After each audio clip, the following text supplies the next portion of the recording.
Hey, this is Jamie from Bullet for My Valentine, and you're watching Tattoo.com. Hey guys, it's Mischievous Mel live from the Edge Rock Radio, Tattoo.com, Rockwell On Scene Music Magazine, and oh my god, I am sitting backstage on the couch with... Jamie from Bullet for My Valentine. So you want to tell everybody what you do in the band, sir? Sure. I'm Jamie, and I play bass and sing in Bullet for My Valentine. Okay, I'm really super excited about talking to you about this because when I do my job, I have to act really super professional. This is as professional as I get, by the way. Yeah. But I'm also a fan. You know what I mean? Like, I actually listen to music. I like the music. Mm-hmm. So your story is kind of a love story like that, sort of. Wanted to tell how you got discovered to play with the band. Well, I've been in the band for 3 years now, and I didn't want to scare the poor kid. No, you're fine. Yeah, so 3 years I've been in a band. Obviously, when the guys were looking for a bass player, I was good friends with Padge at the time. Basically, it was just simple. Give me a call. Do you fancy auditioning? So auditioned and got the job. So when you're sitting at work and your cell phone goes off and you get a phone call from a band that you're friends with the guys and you're a fan, did you ever think that you would be one of the guys in the band? I mean, like, put quite Americanly, did you shit yourself? I shit myself. Kind of. But no, like I said, I've been a fan of the band, for years, like, since The Poison. So in that sense, it is really surreal, especially getting in the room at the first time and jamming with the guys. And it was kind of, I don't know, just felt good, See, I always have to ask those questions because the only thing I can play is the radio, and I try to sing along the words, and then people turn it up because you guys sounded a lot better than I do singing it and playing it. But I couldn't imagine, like just even talking to you guys and meeting you is like, because I can say, I listened to that music and you know what it did for me. So as a fan yourself, and when you guys meet and greet fans, what is the best fan story you heard that touched you and said, oh my God, I do this for people. My music does this. Yeah, we get it a lot, especially off the fans when we do meet and greets. They come up to us with tattoos of lyrics and song titles, and they tell us stories of what they've been through and how the band has helped them and stuff. And it's kind of special, It's really nice to hear that the music helps. So I'm going to take this romantic and awesome moment that he made just very emotional and call him out and be like, so your fans get your band tattoos, but you've got how many tattoos? 0. You can't trust me. Now, is that I actually got 0 on my knee. No, I'm joking. Do you? Is that by choice or just that you're just like, I'm going to be nice because I'm old and say you're like 12, so you're probably not old enough for one? That's it, yeah. No, I've just, it's not that, like my partner's got tattoos, the boys have got tattoos. I love tattoos. It's just I haven't got the time at the moment to do it. Maybe. Do you mean if it's I'm just fussy if I see a design and then a week later I look at it and I go, I'm glad I didn't go for that. So my mind just changes. You're still young yet. That will, I got to throw that in there. But you're a veteran of music. It's not like they just said, "Oh, hey, that dude's my friend. Let's just have him play." So, can you tell us about who your musical influences are and who you want to be on stage with? Because I'm sure hanging out with Bullet, you've been on stage with some pretty fucking huge names. But except we toured with some great bands, and even before Bullet, I was in a band Revoker. We signed with Roadrunner Records. And I've been touring for, like I said, 10 years now. And, so musical influences, obviously Metallica, Pantera, Ozzy, all the old school, And we've got some new bands at the moment coming up, and it's good. So the up-and-coming bands, because this is where I get really interested. I love the older bands like you named. Yeah. But it's 2018. Sorry, Ozzy, someday. You know what I mean? And I feel like we're at this spot in music where it's like, it's the next. We've gone through the 80s bands are now playing at the casinos if they're even around. The 90s bands, my era is now on the oldies channel, but I love what's coming up next. Who for you that's coming up next that you would suggest that the fans listen to, and who do you listen to that's coming up next? Throw you on the spot like that. No, but there's loads of bands, especially from the UK, that I've started noticing. There's a band called Architects from the UK. And they've just started reaching the arena level, and they're definitely making a bit of noise. You got Parkway Drive. I'm just seeing bands that we've toured with on the festival circuit which I can see that they climb in and they put on really good live shows and stuff. So You mentioned Parkway Drive, and I feel like they're one of the most fucking rated bands on the planet. Oh my God. So yes, that's awesome. But sorry, hey. No, I was really excited because I got to stand next to him and interview him on the day, Winston, that the latest album dropped, and that was like, I felt like we gave birth together. Yeah. So. And he got really super scared. See how you're kind of inching away? Now imagine me saying, show me your tattoos, take off some of your clothes, and oh God, we just gave birth. Exactly, It went off the rails.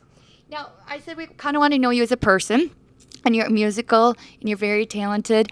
But tour life, what is it really like for the people that don't know, and what do you do to decompress from it?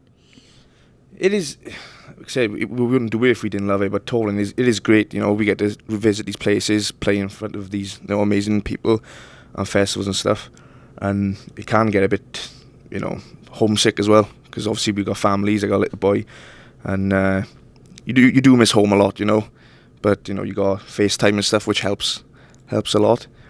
But yeah, when I come off tour, it's just like I said, it's just family time for me. Try and wind down and try and get into normal mode as quick as I can. That makes my heart smile because my daughter's 18, moved out and on her own, but I still cry every day because I'm empty nesting for the first time. And she's great about calling every day.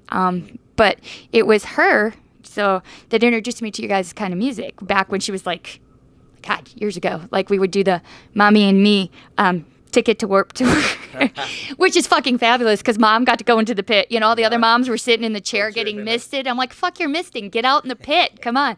And it was amazing. So what does it feel like to, number one, gap generations, and two, you guys kind of like fucking killed the Warped Tour scene. And you obviously went above and beyond that and killed it. But what is it like seeing that kind of go away? Like, what do you think is going to, for those fans, what do they have left? I don't know, it's a shame. What do you mean, for Warped Tour and finishing? Yeah, because I realize it's going to come back in some sort of form. Yeah. But to be fair, I love you guys love you guys, but it's not really mainstreamed. Like, you don't turn on you guys get the radio airplay ones that the ones say do, but most stations are like, oh, that's just too hard. Oh, we can't handle it. And by the way, if it's too hard, fuck you. You're in the wrong business. But you know what I mean? Or they take the time to talk to you and they'll never play the music because the station won't allow it.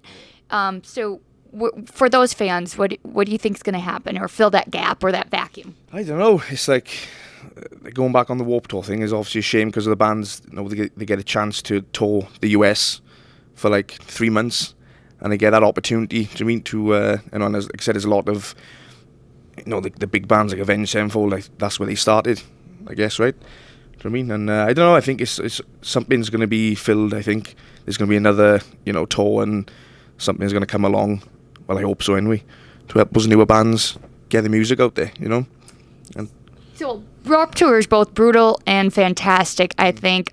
Brutal for you guys to be on, and also brutal for fans to like navigate and stuff. So it is a young person thing, but it's not even just that. It's my question to you is, besides Warped Tour, what is your feeling of the scene over there, like when you guys have a festival or a show or a club versus what happens here? Minus Warped Tour, because that's just like a brutal one to compare. Between like the UK festivals? Yeah, like what like I know what our fans are like and what we act like.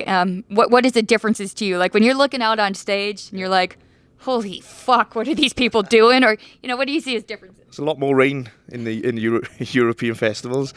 That's all I can say, really.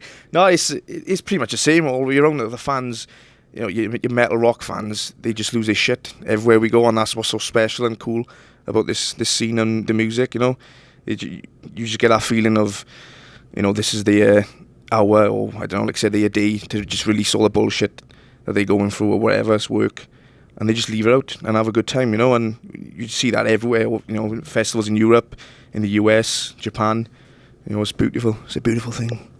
So what is the weirdest or hardest or most, what the fuck was that happened to you on tour in either here or there?